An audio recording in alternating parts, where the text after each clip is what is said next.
매장 판매뿐 아니라 배달 주문도 많은 김해의 한 음식점. 김해시 공공배달앱 먹개비로 주문이 들어옵니다. 먹개비 주문. 민간 배달앱보다 수수료가 최대 9분의 1 수준이라 주문이 오면 반갑기만 합니다. 수수료와 광고비가 음식값에 비해 너무 많이 나가서 남는 게 별로 없지만 먹개비는 수수료가 1.5%라서 먹개비 주문이 들어오면 너무 기분 좋게 음식을 포장하고 있습니다. 제로페이 공공배달 앱 상품권을 통해 7% 할인된 가격으로 결제할 수 있고 소득공제 30% 등 혜택도 있어 출시 2년 만에 회원 3만 명, 가맹점 2,400곳, 누적 매출 100억 원을 넘어섰습니다. 이처럼 경남에서 공공배달앱을 출시한 지자체는 김해와 창원, 진주, 양산 등 6곳. 그러나 양산과 김해시만 어느 정도 성과를 내고 있고 대부분 이용률이 저조합니다.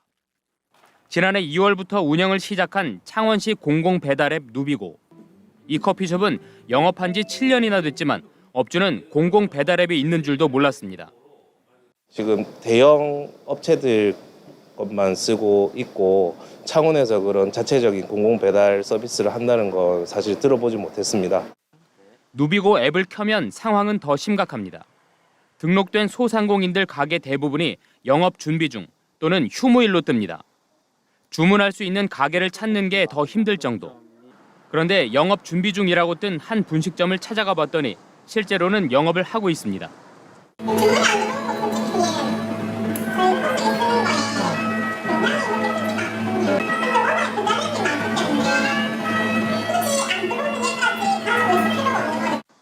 가장 중요한 소상공인들에게도 외면받고 있는 겁니다.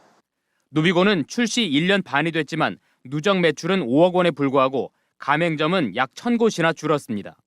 이용자분들은 사용하기 편리하고 혜택도 많이 민간 배달앱을 이용하실 수밖에 없는 상황이고 그러다 보니 공공 배달앱은 사용자를 많이 늘릴 수 없다 보니까 저희만 그런 게 아니고. 이러다 보니 공공 배달앱 운영사는 낮은 수수료 수익만으로 운영을 해야 해 부산 공공 배달앱 동백통처럼 일부 지자체에선 공공 배달앱 운영을 중단하는 악순환이 반복되고 있습니다. MBC 뉴스 이상훈입니다. 맛집으로 소문난 양산의 한 치킨 가게. 오후 일찍부터 양산의 공공 배달앱으로 주문이 들어옵니다. 가정집뿐 아니라 공원 나들이객들의 주문도 몰려 일찍부터 주방이 분주합니다. 이 가게에 지난달 배달 양산 주문은 많을 땐 하루 19건, 모두 270여 건 들어왔는데 앱 중개 수수료 2%도 양산시가 부담합니다. 제가 지금 한 1년 반 정도 이제 넘게 지금 장사를 하고 있는데 하루 100개 정도 기준해서 한 25건, 한 25% 정도가 지금 양산 사랑카드로 지금 들어오고 있습니다. 배달의 민족 주문이었다면 지난달에만 수수료만 9.8%, 약 70만 원에 빠져나갔겠지만 고스란히 업주 순이익이 됐습니다. 2021년 배달 양산을 출시한 양산시는 양산 사랑 상품권을 온라인에서 쓸 수 있는 양산 사랑카드 상품권 앱에 배달 양산을 최우선 배치해 시민들이 일상에서 접할 수 있게 했습니다. 배민처럼 할인 행사를 열고 수수료 지원 등 예산으로 올해 경남에서 가장 많은 4억 5천만 원을 지원하고 있습니다. 덕분에 회원은 양산시 전체 인구수의 41%에 달하는 14만 명에 근접했고 가맹점과 주문수, 매출액까지 경남 공공 배달앱 가운데 실적이 가장 좋습니다. 상인은 민간 배달앱보다 훨씬 낮은 비용으로 배달 서비스를 제공하고 시민은 각종 할인 쿠폰으로 저렴하게 배달 음식을 즐길 수 있어 모두에게 큰 호응을 얻고 있습니다. 역시 2021년 출시된 대구 공공앱 대구로는 택시 호출이나 대리운전, 시내버스 운행 정보 등 다양한 서비스를 넣었습니다. 해마다 20억 원 안팎의 예산을 지원해 올 상반기까지 가맹점 18,000곳, 회원 54만 명, 배달 주문 689만 건, 거래액 1,659억 원을 기록했습니다. 여러 가지 편의를 제공할 수 있는 그 시민생활 종합 플랫폼으로 이제 확대 개편을 해서 지금까지 운영을 하고 있고 택시나 대리나 뭐 여러 가지 지금 그 서비스가 확대되면서 이제 대구로가 시민들한테도 더 친숙하게. 이처럼 공공 배달앱이 성공하기 위해선 이용 편의성과 인지도를 높이는 게 무엇보다 중요한 가운데 경상남도는 18개 시군을 통합한 경남 공공 배달앱 구축을 계획하고 있다고 밝혔습니다. MBC 뉴스 이상훈입니다. 경남 도민들의 목소리를 도지사가 직접 듣고 이를 반영하기 위해 지난 8월 열린 도민회의. 노동 분야 도민들과의 회의에서 한 참석자가 공공 배달앱의 필요성을 제기합니다. 공공앱이라는 부분을 좀 도에서 좀 신경 쓰셔서 좀 활성화를 시킬 수 있는 방안을 좀 찾아주셨으면 좋겠습니다.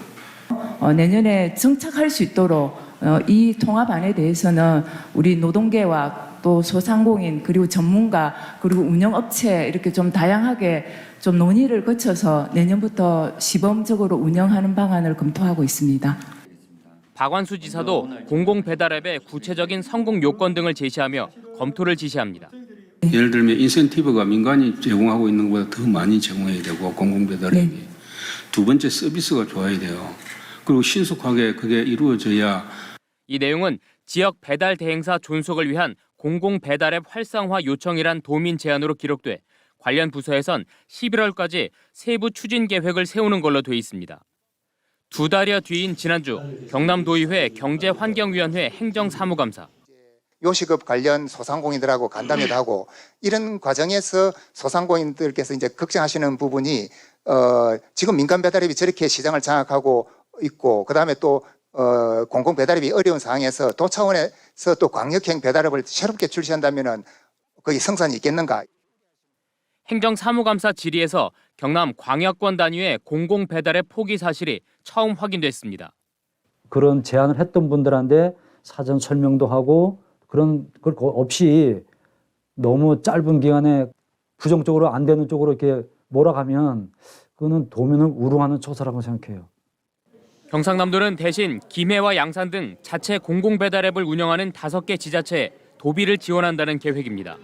내년 예산으로 1억 원을 신청해 이대로 확정된다면 5개 지자체에 각각 도비 2천만 원 지원에 그칠 전망이고 나머지 13개 시군 소상공인들은 여전히 비싼 중개 수수료의 민간 배달앱을 써야만 합니다.